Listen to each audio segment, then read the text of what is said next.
Vinayaka Mission's Kripananda Warrior Engineering College, Salem campus. Admissions open now. Join and become the engineer of tomorrow.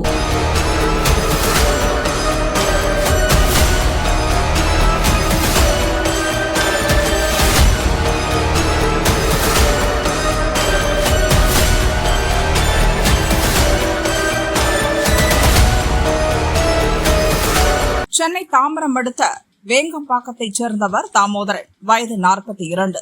இவரது மனைவி வசந்தா, வயது 40. தம்பதிக்கு 12 ஆண்டுகளுக்கு முன்பு திருமணம் நடந்தது. 11 வயதில் மகன் உள்ளார். கடந்த 6 ஆண்டுகளுக்கு முன் ஆட்டோவில் கடைக்கு செல்வதாக கூறிவிட்டு சென்ற வசந்தா அதன் பின் வீடு திரும்பவில்லை. கணவர் தாமோதரன் பல இடங்களில் தேடியும் அவர் கிடைக்கவில்லை. இது குறித்து விசாரித்த போது வசந்தாவுக்கு ஆட்டோ ஓட்டுநருடன் பழக்கம் ஏற்பட்டது தெரிய வந்தது. தனது கணவர் 5 வயது குழந்தையை தவிக்க விட்டு ஓடிப்போன வசந்தா வில்லியம்பாக்கம் அடுத்த ஒரத்தூரில் குடும்பம் நடத்தி வந்துள்ளார். இது தெரிந்து தாமோதரன் பலமுறை மனைவி இருக்கும் இடத்திற்கே சென்று கதறினார். காலில் விழுந்து வீட்டிற்கு வருமாறு அழைத்தும் வசந்தா வரவில்லை. இதனால் வெறுத்து போன தாமோதரன் தனது மகனுடன் வேங்கம்பாக்கத்தில் தனியாக வசித்து வந்தார்.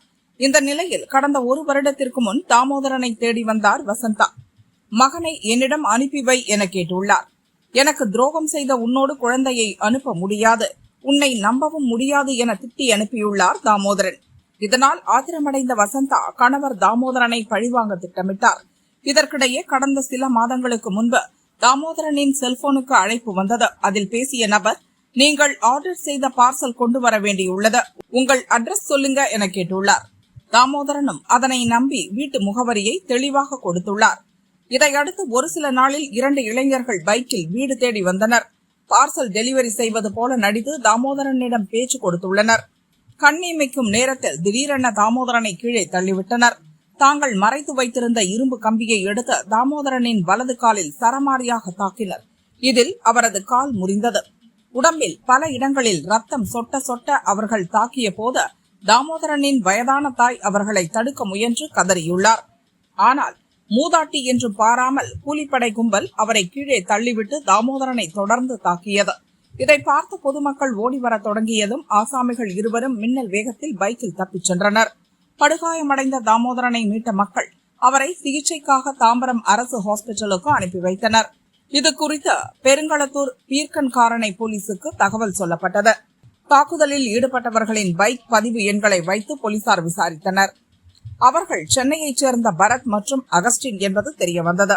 இருவரையும் கைது செய்ய போலீசார் சென்றபோது அவர்கள் வீட்டில் இல்லை. அவர்கள் தங்கியிருந்த பகுதியை ரகசியமாக கண்காணித்தனர். 2 மாதங்கள் கழித்து இருவரும் அங்கே வந்ததை போலீசார் நோட்டமிட்டனர். சுற்றி வளைத்து கைது செய்ய சென்ற போது எதிர்பாராத திருப்பம் காத்திருந்தது.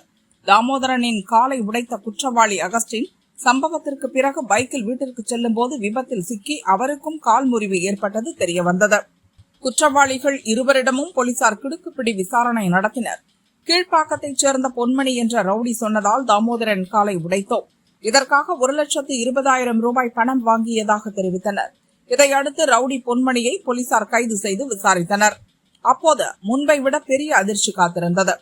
தாமோதரனின் உயிருக்கு சேதமில்லாமல் கால்களை மட்டும் உடைக்க திட்டம் போட்டதே அவரது மனைவி வசந்தா தானாம். இதற்காக கூலிப்படை வேலை பார்க்கும் தன்னிடம் 4 லட்சம் ரூபாய் பேசி அட்வான்ஸாக 3,50,000 ரூபாய் கொடுத்ததாக ரவுடி பொன்மணி வாக்குமூலம் அளித்தான். இந்த வாக்குமூலத்தின் அடிப்படையில் வசந்தாவையும் போலீசார் கைது செய்தனர். தாலி கட்டிய கணவன் என்பதால் கொன்றுவிடாமல் உயிருக்கு சேதமின்றி காலை மட்டும் உடைக்கச் சொன்னேன் என வசந்தா வாக்குமூலம் அளித்தார். இதையடுத்து ரவுடி பொன்மணி வசந்தா மீது வழக்கு பதிவு செய்யப்பட்டு சிறையில் அடைக்கப்பட்டனர். தாமோதரன் காலை உடைத்த பரத், அகஸ்டின் சிகிச்சையில் இருப்பதால் குணமானதும் நடவடிக்கை எடுக்கப்படும் என போலீசார் தெரிவித்தனர்.